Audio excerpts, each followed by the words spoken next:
So some things that are going to be different if you've done a residential project are things like the permitting process and what you're able to do. Like in a lot of towns, even if you want to put up a sign, you're going to have to go before some kind of a planning board or zoning board and request permission for that sign.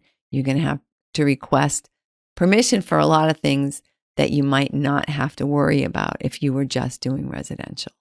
So before you launch into this space and buy something as you've reimagined it, just make sure that the zoning and the town or city is going to allow you to do what you want to do.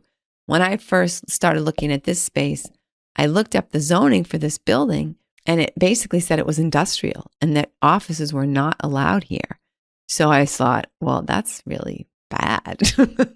Only certain types of offices like R&D sort of buildings and things like that, but you couldn't do just like a typical office. So I immediately had to reach out to the town and see what the story was. I said, I'm buying this place and I'm thinking that I'm going to put offices here. And so I was able to connect with the planning commission, and they told me that this particular building had been grandfathered and that office space was definitely allowed here. So I saved that email.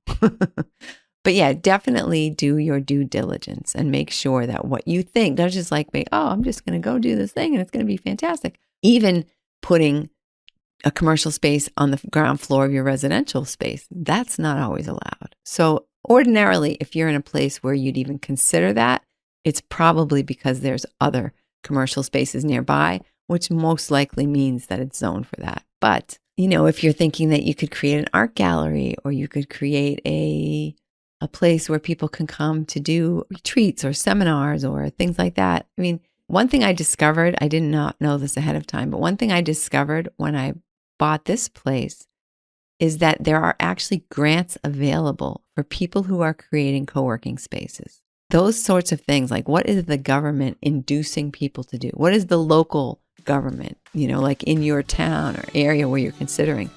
What kinds of grants are they giving out?